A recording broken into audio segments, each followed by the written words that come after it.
Hello, and welcome to Uthraid Goch. I'm Amy, this is Luke. Hello, welcome to the Red Dragon.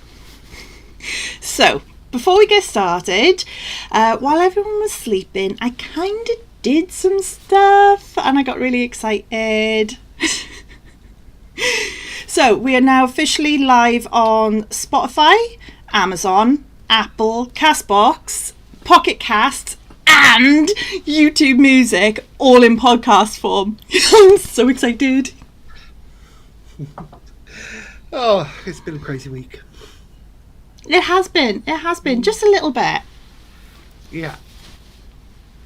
Right.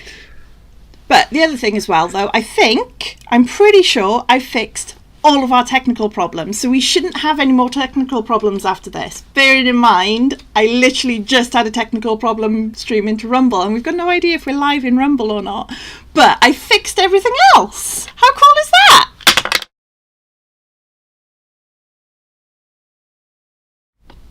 Only joking, I did that one on purpose. Oh, God, Amy. Oh, let's just get on with it. Let's get in, shall we? After a jury this morning found Donald Trump committed crimes and cover-ups to win the US presidency in 2016. In a unanimous, historic verdict, he's been found guilty. We are looking at count 1, guilty. Count 2, guilty. Count 3, guilty. Count 4, guilty. Count 5, 6, guilty. Count 7, guilty. Count 8, guilty. And you'll see on the screen we're tracking ahead. Count 9, guilty. Count 10, guilty. Count 11, guilty. Count 12, guilty. Count 13, guilty. Count 14, guilty. Count 16, guilty. Count 17, guilty. Count 18, guilty. Count 19, guilty. Count 20, guilty. Count 21, guilty. Count 22, guilty. Count 23, guilty. Count 24, guilty. Count 25, guilty. Count 26, guilty. Count 27, count 28, guilty. 29, guilty. Count 30. Tonight, Donald Trump is the first former president in U.S. history to be convicted of felony crimes. Yes, that's big news. It is, and this is what we had planned to do today, but how could we not do it with the announcement yesterday of Donald Trump being guilty on all 34 counts? This is literally American history in the making. No one knows what's going to happen next because there's no precedent. Yeah, no, there's never been anything like this, and to be honest, will we ever see it again? But we see it in other countries all the time at the moment. The thing with Trump, though, is the fact that he's got Secret Service on him for the rest of his life. Therefore, they've got to take into account that whatever prison sentence or house arrest or fine or probation that they give, they've got to take into account the cost of having the Secret Service there. So if they're going to send him to prison, they've also got to account that they've got Secret Service walking around jail. To be honest, I think they'll clear out a section which will make it a bit more difficult and put more pressure on, I'm guessing, Rikers Island. I'm guessing that's where they'll send him, because it's New York State and that's the prison for New York. It's quite full as it is. Sorry about the noise outside. I don't know whether you can hear it, but yeah. So I think they will have to clear a small section where Secret Service can put him under proper protection. So you're thinking more like, what's it called? Isolation sort of thing? Yeah, solitary confinement sort of thing. Then, knowing Trump, though, is he likely to go along with that, bearing in mind he's quite the people person, I suppose, is the most diplomatic way of saying it? Yeah, you got to say, whether you like Trump or not, he does energise people, and we've seen it during this campaign last year. He bringing more black voters to his side, more young people to his side than ever before, and he just has a way of speaking to the people. Okay, a lot of the time he doesn't think before he actually speaks, and if that's some of the worst you could say about him, that he is mean sometimes, then fair enough. But yeah, should we go through what he was actually guilty of? And 34 counts. Yes. Yeah, if you want to read all 34 counts, by all means, dude. But right, I'm very happy with 34 counts of basically cooking the books. yeah, it was 34 counts of falsifying your accounting records. That's what the 34 counts were. But those on their own, they're nothing, because they're just misdemeanor charges, and they are statute barred because the time to charge on those had actually run out. The only way they could bring them in was bootstrapping a felony to it, because a felony has a longer time of statute barring. So there had to be an underlying crime that these 34 counts were related to. This is where it gets really quite interesting, because going through some of the documents, going through a lot of the reports and stuff, no one can actually agree what was the crime or what exactly the felony is by here. Generally speaking, the overarching that people seem to be agreeing on is that it was conspiracy to conceal a secondary crime, effectively. Yeah, and in this case, the secondary crime was influencing the election in 2016. That is eventually what they... 2020. No, 2016. Okay. He's done it twice then. Oh, sorry, he's allegedly done it twice. He is in Georgia and in Washington charged with trying to influence election results. Yeah. Both of those cases got their own problems. This one had a very large problem because during the trial, even before the trial and during the trial, and it wasn't till the judges, what do you call it? The judge's orders to the jury at the end. When he sent the jury out to go and make their verdict. That's it. The instructions. That's the word. The prosecution didn't allege what that underlying crime was. They didn't even present evidence for it. They charged. How can somebody be charged with a felony with not actually knowing what the felony is? How you can have a court case? They thought it was going to be that. The defense wanted to bring in an expert on election crimes, whether it's fraudulent and things like that. And this was somebody who actually investigated Trump for that very thing, which is what this relates to. And the Department of Justice, Electoral Commission said no, there's no actual crime here. That's why they didn't pursue it. So Alvin Bragg, who is the DA in New York, who actually did run on, I'm going to get Trump. I don't know what the crime is, but I'll get him. Which was the same with Letitia James, the other New York district attorney, when he lost his civil suit for taking out a loan and paying it back, essentially. Getting a favourable deal on the loan, but actually paying it back. So the judge advised the jury it had to be a unanimous verdict, but he gave them a choice of 3 crimes for the felony charge, which was election interference, tax evasion, and something else to do with accounting with the books. But he said, you need to be unanimous, but you don't need to be unanimous on the reason. So they could have had 4 vote for election interference, 4 vote for tax evasion, and 4 vote for something else. Never done in American legal system before, ever. A lot of people think it'll be reversed solely on that alone, because a judge's instructions to the jury have to follow the law, and this isn't law in America.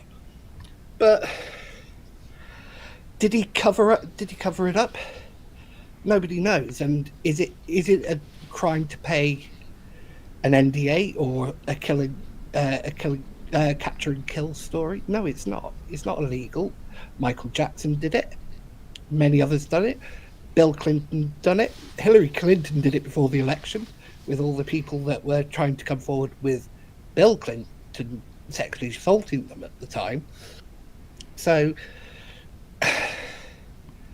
it's quite scary, really, that it's quite Russia-esque in what they've done here. I think if you're guilty, you're guilty. If he's guilty of those 34 counts, fine, fair enough. You should have charged him for those 34 counts when it was in that time limit. But they waited till after he announced he was running for president. All 4 of these cases that have happened or going on, none of them were brought forward. He was charged with none of them until he announced he was standing for presidency. And the timing is very suspicious. Even how quickly all of these have coming through the court system are very suspicious as well, because, as many experts say, Alan Dershowitz, who is a Democrat law professor, said this never happened. Even this trial, he was saying, I can't see what the underlying crime is here. There is no offence. He said, yes, he may have done the 34 counts, but they're past the statute of limitations and he's not liable for many more. And he said, worst comes to worst, he did this on the advice of his lawyer. So if you can't take the advice of your lawyer and you get in trouble for it, what's the justice system coming to? Yes, it is a very concerning thing if they have just sort of gone for him for the sake of going for him. Because, let's be 100% honest, things that happen in America end up coming over to the UK. So, not to say that it would happen over here, but it could. And that's a serious concern our end, because if that starts happening, where does it stop? At the end of the day, though, if he's guilty, the whole statute barred thing anyway is a bit of a... If you commit a crime, as long as you manage to cover it up for long enough, you can never get done for it. It's ridiculous. Yeah, but we had similar in this country with our sexual harassment laws and rape laws, which were changed after during Operation U-Tree to go back to get the likes of Stuart Hall, Rolf Harris, and other people who were mixed up in it. We have laws in our country that are, after a certain time, you cannot be prosecuted for them. Obviously, the more egregious ones like murder and things like that don't have a time limit, and that's the same in America as well. But this is my point, though. Right across the board, if you've committed a crime, just because you've been good at hiding it shouldn't mean that you can get away with it. Oh, no, I completely agree with that. But did he actually commit the crime? Because it was to put down as legal expenses, which he was paying his lawyer, and that was on advice of his lawyer, because you're paying legal expenses. Even an NDA payment is a legal expense through the lawyer. So if you take advice from your lawyer and your lawyer's giving you a bad advice, are you then culpable for that advice, or is the lawyer the one culpable? Fair questions, but it still comes down to he knew where this money was going. He's been found guilty. He knew where the money was going. Yeah, he knew where the money was going, but paying the money isn't the illegal part. It's cooking the books. Yeah, but he didn't do his books. His accountant, who is actually serving in Rikers Island now and was not allowed to testify as well on Trump's behalf, was actually done for the accounting of Donald Trump's books on these payments. But if somebody else is doing your books, if somebody else is advising you that these are legal payments, where does your liability come into it? Especially if you're not a lawyer and not studied the law. Sorry, guys, I've just found out that I've messed my camera up there then. Sorry. The key on this, though, is the fact that he apparently knew all of this was happening. That was the key part of the prosecution, and defence never issued anything at all to prove, actually, no, he didn't have a clue. Now, it is supposed to be on the prosecution to prove it. They managed to get a jury that apparently the jury is very happy with the case the prosecution put forward. All Trump's legal advisors really needed to do was give a convincing enough story that put in enough reasonable doubt. They didn't create that reasonable doubt for that jury. Now, you could say, oh, well, the jury was stacked against him and things like that. But at the end of the day, that trial went ahead. We've got to act based on we've got to speak based on what's come out of it. And based on that trial, the jurors are happy. He knew what was going on and he was authorising what's going on. Well, he signed the checks, and he was signing the checks, started signing the checks after the election. So there is another thing that's coming up soon. The Supreme Court will be ruling in the next month or so on presidential immunity. Anything that they do in office while in office is covered by presidential immunity, which could impact this case at some point. So it may all become a moot point. But I followed the trial quite closely, and I listened to right-wing stuff, but I listened to CNN, MSNBC. I think the most biased reporting of it all was actually BBC. There was no doubt in their minds, and all their experts were saying, yes, he's done this crime, he's guilty, and he should be going to prison for years. CNN, no fan of Trump at all, were having experts on going, we can't see what the underlying crime is. We can't see any crime here. Same on MSNBC. We can't see what the crime is here. And now they're worried that everything is going to blow back on the Democrats, because every time when his mugshot, Trump, before he announced, was behind in the polls to Joe Biden. As soon as that first mugshot came out, he jumped. And ever since then, he's not lost his lead. And actually, every time another indictment comes down, he jumps in the polls again. So would this actually jump him even further in the lead? He's currently leading in 6 out of the 7 battleground states that's going to decide this anyway. And I saw earlier on today that he's only 9 points behind in New York. Emerson poll came out today. He's actually 6 points according to them. There we go. So that's been updated. 6 now. Yeah, and that's another left wing. And that's the state where he's just been tried and convicted in. We saw last week what his turnout with the Bronx was. How going down to the bodega during the trial, the crowds there, going to see the construction workers, the massive crowds there at 6 o'clock in the morning when he went down there. Massive crowds when he went to take food to the firefighters. He is a popular guy, and I just think he's gaining more popularity. And I don't think it's because it's who he is, but I think it's more people are seeing what the Democrats have been doing for the last couple of years. If we go even just back through his presidency, he was dogged for 4 years with Russia, and it turned out after the Mueller report that it was all a hoax. It was all made up by Hillary Clinton's campaign. Obama, the FBI dropped it, and then Obama, before he left office, made them take it up again. Operation Crossfire Hurricane. And whether you like him or not, whether you think he's brash or doesn't speak, whether you think he's racist or whatever, they have been, for the first 4 years, completely out to get him. Then after January 6th, again, out to get him. And now... He certainly doesn't make things easy on himself. No, he doesn't know when to keep his gob shut, which really just gives anyone and everyone plenty of ammunition. No. I'm not a personal fan of the guy. I think he's rather rude, and some of the comments that I'd rather not make live on air.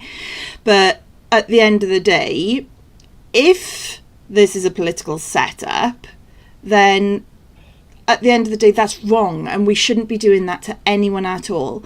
Politics, at its heart, true democratic politics, it's exactly like what our guest last week said. You can't understand an argument if you don't listen to both sides. True democratic politics is supposed to be listening to both sides, hearing both sides of the story, and figuring out that middle ground, which American politics is not going to do if this truly is a political setup just so that they've got that lovely little soundbite going. Oh, presidential nominee, convicted felon. Yeah, because for 4 years it was Russian asset. for 4 years during his presidency. Then it was insurrectionist. But nothing... Okay, he's got to learn to keep his mouth shut sometimes and learn when to speak and what to speak. But there are some times when you've just got to bang that table. And I think this is probably one of those times.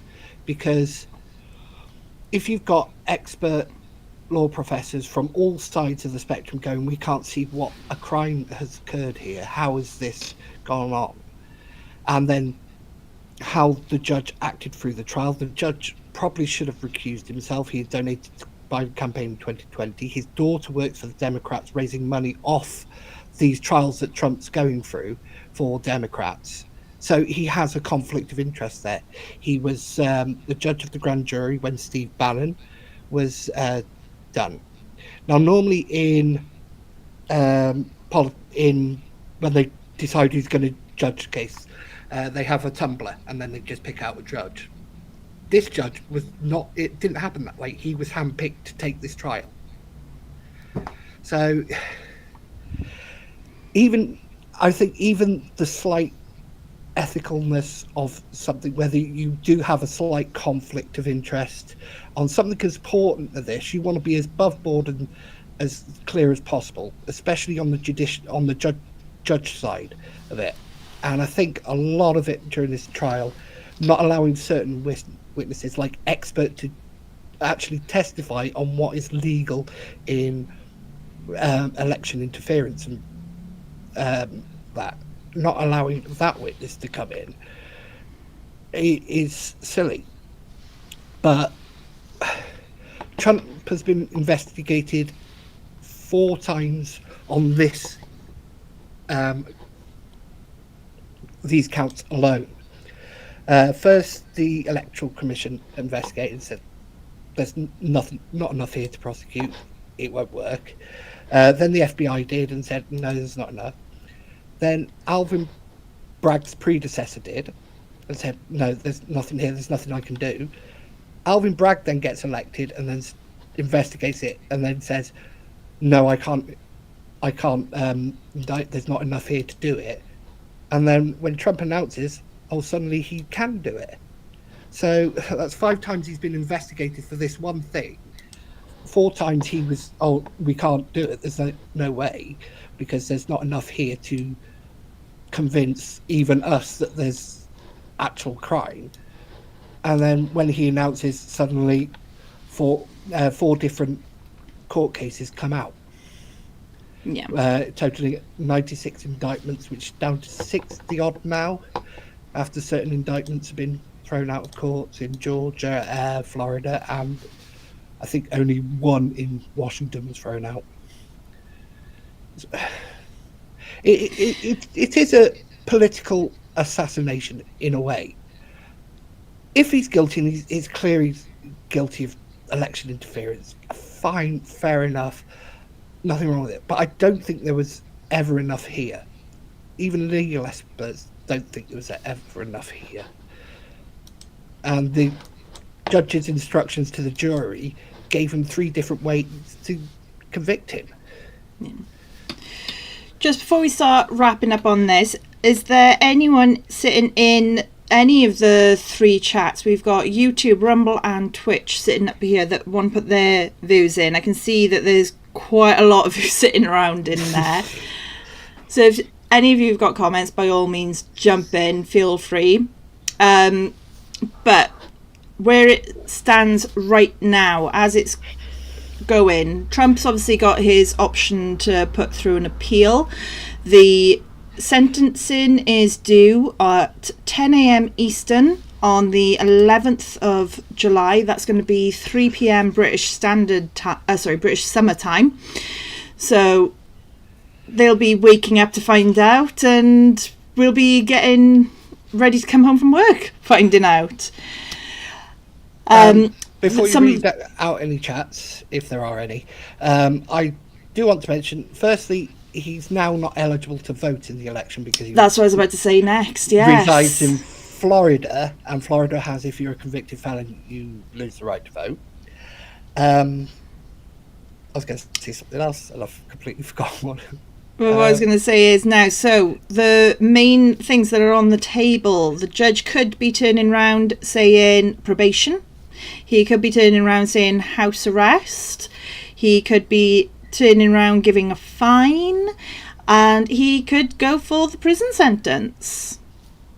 Oh, yeah, and the other thing, even if Donald Trump does appeal, it won't go through before the election at all. Yeah. It just never goes through that quickly, even though these cases don't normally go through that quickly and have.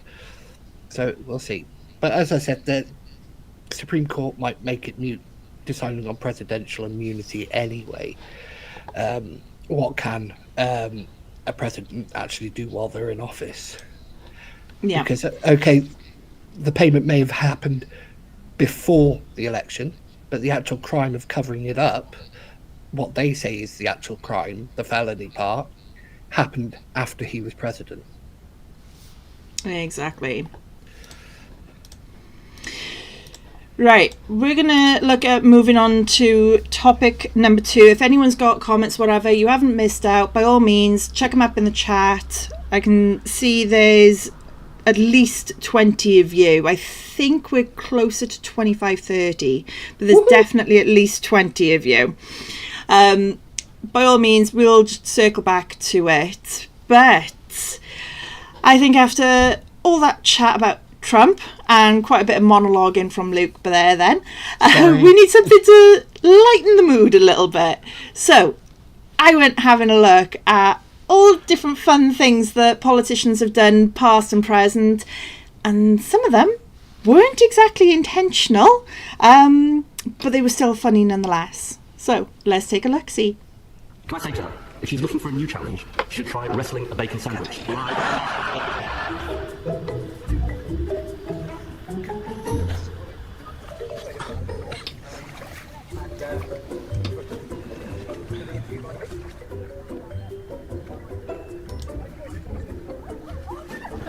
Cut was specifically identified to pay for 10,000 policemen is the cuts in capital gains tax. Policemen, so we don't have police women then? Policemen and women. That's what 10,000 police officers cost.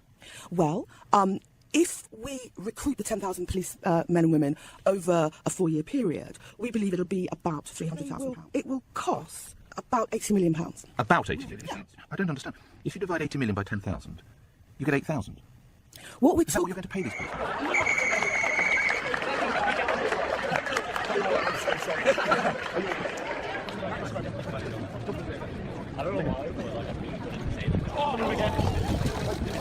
Through them, a local man chucked an egg at him almost at point-blank range. John Prescott immediately swung round and landed a punch straight on his jaw. The man then wrestled the Deputy Prime Minister onto his back and held him down over a small wall as police and Labour Party officials tried to release him.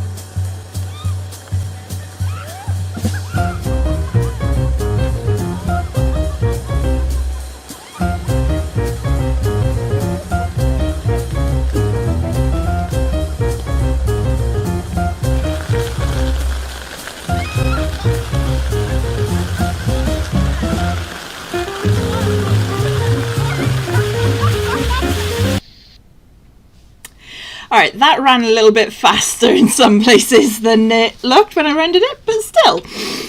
Yeah, I've got to be honest, I think one of my favourite political ones of all time is Prescott just turning around and landing that left hook. Yeah. I mean, that was brilliant. I just find it funny the Lib Dems told Ed Davey to make a splash during this election. He took it very literally. Yeah, I think he's taken that one a little bit too much to heart, but... Yeah. as he rightly says, though, politicians shouldn't be taking themselves too seriously. No. Yes, take the constituents' concerns and everything seriously and try to help and fix them. But let's be honest, we're all human. We all do stupid things. I'll hold my hands up if you've seen the clips or the first live stream. I do enough.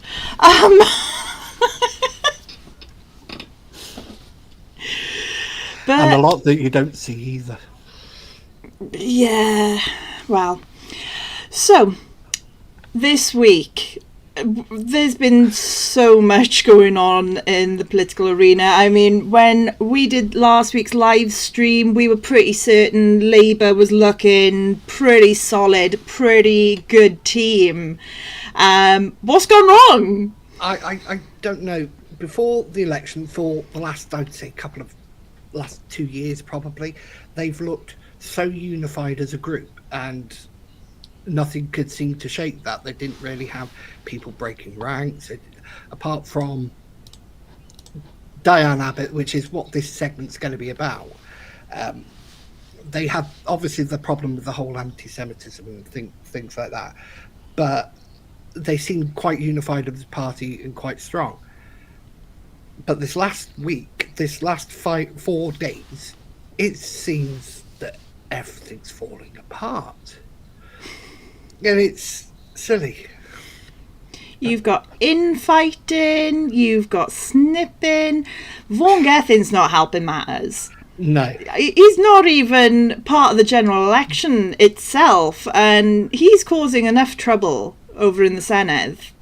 Yeah, well, he faces the vote of no confidence next week, and Keir Starmer come out, I think it was yesterday, and said, taking that £200,000, there's nothing wrong with that. That wasn't the point. The point was where it came from. Was it ethically right? That's what people have been upset about. And then the thing is, though, it's not just that on its own, though, is it? Well, it's no. The money, that's a big part of it, but it's come out that he's allegedly deleted these WhatsApp messages to do with the COVID inquiry that he should have handed over, and then when he thinks, because he hasn't proven she did it, when he thinks one of his MSs has gone and leaked that information to the press, goes and fires her. So if she did do it, he quite literally just fired her for whistleblowing. Yeah. Big no-no. Yes, you can't do that anyway. And with this vote of no confidence next week, will she back him? Because all it will take is one MP crossing that aisle. One MS Senate member of the Senate crossing that aisle to have that vote of no confidence. Okay, there's nothing that will happen. It's not legally binding. That is very important for everyone to know and keep in mind. It's not a legally binding vote. He can quite simply turn around and tell everyone in there, stuff it, if they say that they've got no confidence in him. But it'll make the rest of his tenure in the Senedd extremely difficult. And I don't think it will help Labour in Wales in the general election. Of course it won't. It will be damaging. I mean, just in Bridgend, I won't name the ones specifically. People can go and have a quick look and they'll find it straight away. But in Bridgend alone, we've got MS and an MP candidate that have very publicly turned around saying that they support him. And if they're coming out saying that they support him and the rest of the Senedd turn around going, well, we don't, that's not going to look good on them. No, it's not. But the funny thing in all this is, when this came out about Vaughan Gethin receiving this £200,000 from this company that was convicted twice for illegally dumping waste, I think it was. Yeah. And the fact that they got a loan from the Senedd of a department he had oversight of, even though he isn't involved in actually giving the money, he has oversight over that department. They tried to, during the election for who was going to take over from Mark Drakeford, tried to get put out his opponent had taken money from a dodgy source without realising that the opponent, as soon as he found out it was a dodgy source, had already given the money back. Exactly. The entire election of First Minister between the pair of them was interesting, shall we say? I mean, we had unions turning around saying that his opponent wasn't eligible to be voted for. Yeah, there was nothing in their booklets beforehand to say that he was ineligible. It magically showed up roughly around the time they were voting. A lot of rumours coming around that when the Labour constituencies were having meetings of who they were going to support, there were very few attendances at these meetings, not having the full Labour full support of the area, essentially, of who they were going to support. Yeah, exactly. So it's going to play a big part over the next few weeks, I think. While it's not a general election thing itself, it's still going to make things very, very difficult for Labour. They're going to want to make sure that those ranks are tight. And if not, I think there's going to be a very interesting topic for us to discuss. Yeah, and I think we should now move on to what actually started this chat with us. What we decided yesterday is everything that's happened with Diane Abbott in the space of 4 days, isn't it? Well, yes. So you kick us off with this one, because I missed the beginning parts of this, and I literally started picking it up from yesterday. So shall I you start kick us off from the start? I'll start with that background. Back last year, Diane Abbott did an interview with a newspaper, or wrote a column in a newspaper, and she said in that column, Jewish people and Irish travellers haven't had to deal with racism all their lives like black people. This caused furore at the time, and there were complaints, and she had the whip withdrawn, making her essentially an independent MP at the time, while an investigation went on. Now, the thinking is the actual investigation ended in December last year, which it was a column. How long does it take to investigate what she wrote in a column? Actually ended in December last year, nothing was done. And now this week, she had the whip restored on Tuesday, I believe it was, which seemed fine. They welcomed her back into the fold with Labour. Then Diane Abbott gave an interview, rung up the BBC and told them, Labour are barring me from standing. Are we up to where you started? Yeah, this is roughly... Well, no, by all means, you're on a roll, but yeah, this is more or less where I tuned in then, with the absolute mayhem she's been causing, with Angela Rayner even having to come out and defend her. Yeah. Well, she wrote BBC and obviously said, they're barring me from standing for election. This is wrong and that. And Keir Starmer said that day, no, we're not barring her from standing for election at all. Then she said, but they won't pick me or something. It just started to build steam. And then Angela Rayner came in on Wednesday and said, I can't see any reason why Diane Abbott wouldn't be allowed to stand in for election. Then Diane Abbott held this press conference on the council hall steps of Hackney Council, trying to rally support for her being able to stand as an MP. Now, today, Keir Starmer has come out and said Diane Abbott is free to run as a Labour MP, but it's up to the National Executive Committee whether she is picked, and I have no influence over that. So this is what's caused the chaos, really, this week. Yeah. Now, she's been very, very clever here, because she's even had residents from her constituency coming out, making comments, and purposely, well, I'll quote this particular one, Keir Starmer is not Labour. I'm not voting for whoever he puts in there. He's just lost a vote. You know, that's a strong message if you know for a fact the leader of your party is listening. And let's be honest, at this point, if he's not listening, then he needs his head examined. We know he's listening to them. We know he's watching this extremely carefully. And the thing with Diane Abbott is she's a character. And when you've got a character like her, she's formidable. When she gets her teeth into something, she'll keep going until someone stops her. And he needs to make a very, very quick choice. Is he going to get this shut down very quickly and basically put her to stand in Hackney? Or is he going to let this circus festival run riot at the beginning of the general election campaign?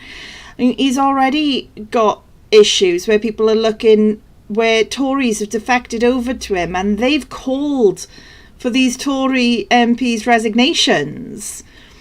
And now all of a sudden, oh, they're no longer Tory. They don't need to resign. An apology would be perfectly acceptable. Yeah, that's essentially Diane Elphick of Kent or Dover, actually, where she stood by her husband who was accused of sexual assault and convicted. She said, oh, he never did it, but if he did, I can understand he's had some of these women just throw themselves at him. And they called for a long time to actually step down, resign. And now that she went over to Labour, she issued an apology. This was a couple of years after the event, after everything, and they've called for a resignation. And they said, oh, she's apologised, that's fine. Yeah. That's something that's a very, very big problem in general in the UK political system, for definite. We're all human. We're all going to make a mistake. Now, some mistakes are so big and heinous, yes, a resignation is the only possible answer, because you've gone beyond at that point. But it seems to be like someone misspeaks for a minute because they've been caught off guard by a question, and an apology is not good enough. They'll turn around and go, sorry, I misspoke. This is what I meant to say. No, not good enough. You need to resign. You need to resign. And it's so similar to what Luke said, polarising. Politics in the UK right now is extremely polarising, but no one is willing to go and risk anything. No one's willing to take ownership of something just in case they make a tiny mistake and it ruins their entire career. Yeah, that's true. Just hold your hands up to it. If it's a small mistake, apologise, hold your hands up and say, yeah, I was an idiot at that point. But as we were discussing last night, I've become a bit disillusioned with the whole political side of things, actually being a councillor recently, and I've been having a hard time. I mean, it stems from my political standing for a by-election for the County Berwick seat. Now, I don't mind a little bit back and forth. The majority of us, he doesn't live in the area. I live 400 metres away from the boundary of the area that I was standing in. But what really got to me was on the day of the actual polling. Can I quickly remind you, if you haven't got evidence for what you're about to say, you are on live stream. Well, I've got the Facebook post, what they said. All right. If you decide to do it, I'll leave it there. I won't say it, but it was something that they said I did. I hadn't done. What they said I did was illegal, or somebody from my team had done, would have been illegal and could have got me at least an investigation in trouble. Hadn't done it, and didn't do it, but I'll leave it there. I won't give actual details. Yeah, if people really want to look for it, I'm sure they'll still be able to find it. Let's be 100% honest. But yeah, we don't want to risk anything on that. But politics it's not the way of, I was about to say our fathers, but let's be 100% honest. It's been like this for so many decades now. I think we're going back to great-grandparents when politics used to actually be where you sat and listened to all sides. And you, even if you didn't respect the opinion, you respected their right to that opinion. Yeah, and I think politics nowadays, especially coming from anybody who's standing for an election, it should be, can I convince you our policies are better than the other person's policies? And that should be it. It shouldn't be, oh, this person's a racist, or this person's done this, or this person's done that. If they've failed at their job, completely highlight that, because if they failed at doing the job that they were elected to do, yes, that's no problem. But don't go personal. Don't have personalities come into it. And to be clear, though, if someone has been doing racist acts and that directly impacts their job, that is different. What Luke is referring to is the actual personal level where people can get misunderstood, misconstrued.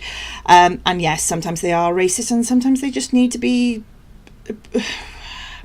Normally I'd say punished, but at this point, let's be 100% honest, no one listens to anything like that anymore. So, yeah. Well, I don't think it's nobody listens. I think, well, look at what Diane Abbott was, her punishment for saying what she did in that newspaper column.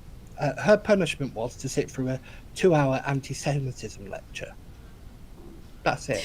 Meanwhile, if I had gone and put the exact same thing up on our local town hub, you can guarantee I'd have had police at least ringing, if not knocking on my door, going, what's this? Yeah, and even if it wasn't about just Jewish people or Irish travellers, or if it was about any minority group, you'd have had the door knocked, you'd have been taken in for question, cautioned at the very least, and possibly charged. Whereas Diane Abbott has to sit through a 2-hour lecture. It's silly that it's one rule for the elite, because they are the elite, really, and one rule for others, really. The people who are the ground workers, the backbone of the country.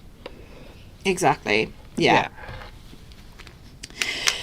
But it's going to be a very interesting campaign. What are Tories on now for a number of MPs having left? Oh, I don't know. I don't think I have enough fingers or toes for that. I think the last one I saw was 79. I've been literally wrapped up in all the graphics and social media clips and stuff for this for the podcast, so I've missed quite a bit this week. And I think the last one I saw was 79. There was another one today, wasn't there, that endorsed a Labour candidate and said he's standing down. Ah, there we go. See? Yeah, so... There's chaos on all sides. We know now that the 1922 definitely did not receive enough requests for a vote of no confidence.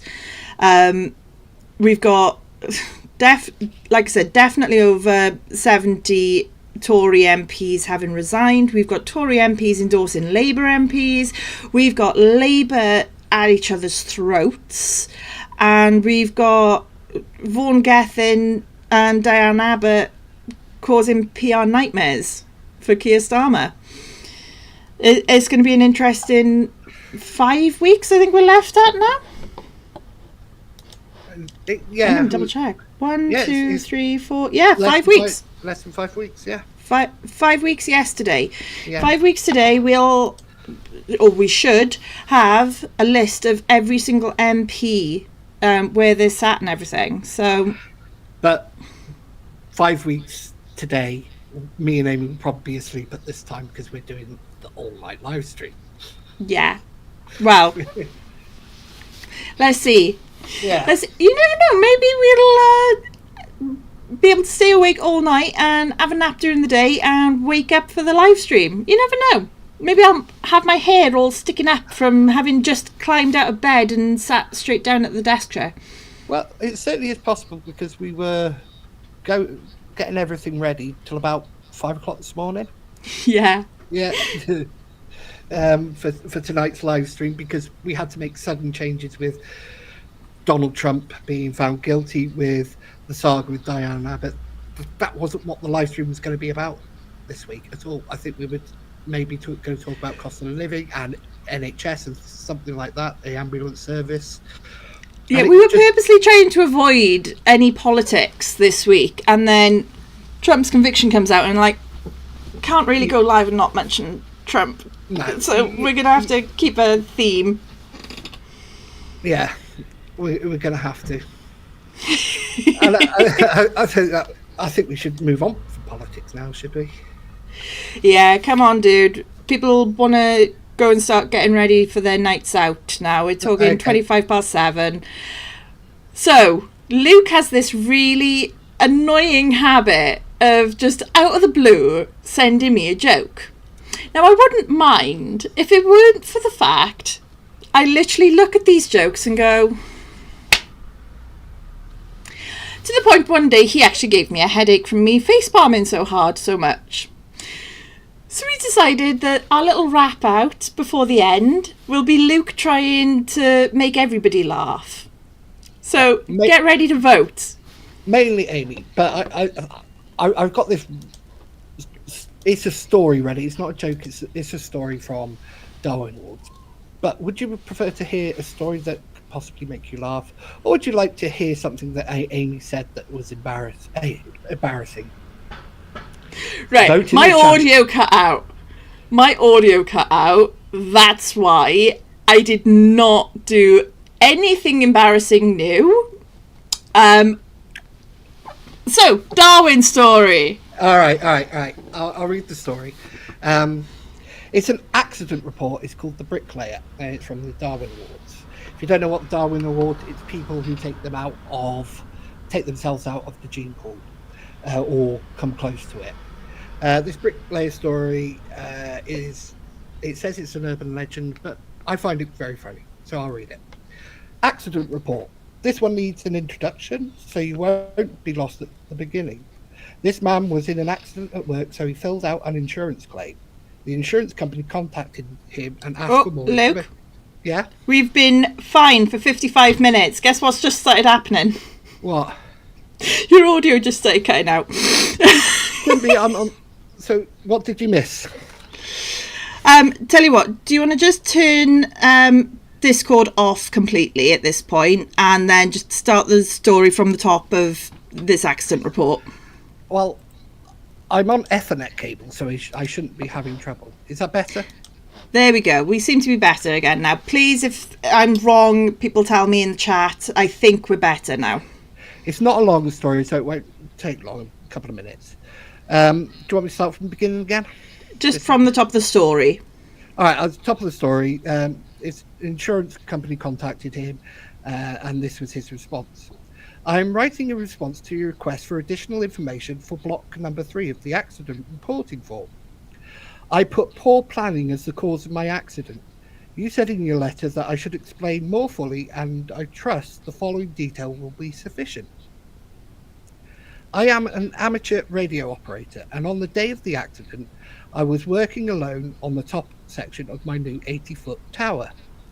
When I had completed my work, I discovered that I had, over the course of several trips up the tower, brought up about £300 of tools and spare hardware. Rather than carry the now unneeded tools and materials down by hand, I decided to lower the items down in a small barrel by using the pulley attached to the gin pole at the top of the tower. Securing the rope at ground level, I went to the top of the tower and loaded the tools and materials into the barrel. Then I went back to the ground and untied the rope, holding it tightly to ensure a slow descent of the £300 of tools. You will note in block number 11 of the accident reporting form that I weigh only 155 pounds. Due to my surprise of being jerked off the ground so suddenly, I lost my presence of mind and forgot to let go of the rope. Needless to say, I proceeded at rather rapid rate of speed up the side of the tower. In the vicinity of the 40-foot level, I met the barrel coming down. This explains my fractured skull and broken collarbone. Slowed and only slightly, I continued my rapid ascent, not stopping until the fingers of my right hand were 2 knuckles deep into the pulley. Fortunately, by this time, I had regained my presence of mind and was able to hold on to the rope in spite of my pain. At approximately the same time, however, the barrel of tools hit the ground and the bottom fell out of the barrel. Devoid of the weight of the tools, the barrel now weighed approximately 20 pounds. I refer you again to my weight in block number 11. As you might imagine, I began to rapid descent down the side of the tower. In the vicinity of the 40-foot level, I met the barrel coming up. This accounts for the 2 fractured ankles and the lacerations to my legs and lower body. The encounter with the barrel slowed me enough to lessen my injuries when I fell onto the pile of tools. Unfortunately, only 3 vertebrae were cracked.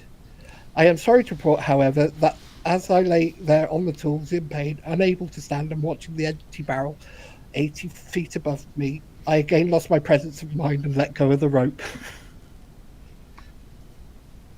I did hear a little giggle from you, so... Not funny. Not funny. What do you lot reckon in chat? I heard a little giggle from you there, Amy, so... No idea what you're talking about. Okay, if that didn't make you laugh, I'll tell you what Amy said last night. All right, so that's about all we have time for this week. Don't forget to check out our socials link in the description of this video. Every episode is uploaded to podcast within 48 hours of the stream finishing, and we're going to be live next Friday at 6:30 with our normal show. And don't forget to like, share, subscribe, follow whatever options you have or preferred social media to keep up to date. We are almost constantly on Discord, so feel free to come and say hi. And apparently get advance notice of guests coming up because I can't keep my mouth shut. Yes, thank you, Amy. Yeah, Amy seems to go announcing things on Discord without speaking to me first. I get in trouble for putting something on a page, sharing this information. Oh no, you shared the wrong information. But no, Amy can get away with sharing things on Discord. Yeah, well, you know. Yeah. Anyway, this Tuesday is the debate between the leaders Richie Sunak and Keir Starmer. We're going to be doing a general election special live stream, 10:10, giving our thoughts on the debate and what we thought of each candidate. Thank you for tuning in. By all means, guys, tune in on Tuesday. You never know, maybe we'll bring a couple of you in to have a chat if you want. If you do want to do that, give us a shout. Otherwise, you can just join in on our chats, and we can always send you a link so that you can get your head up on here and have comments like, oh, look at that head being cut off by the frame. That wasn't what was said. He goes, oh my God, Luke's head. I just wanted you to say it. It was too funny. I wanted you to say it. Why are you getting excited? Right. Thanks, everyone. Have a great weekend. Bye. Yeah, enjoy your weekend. Goodbye.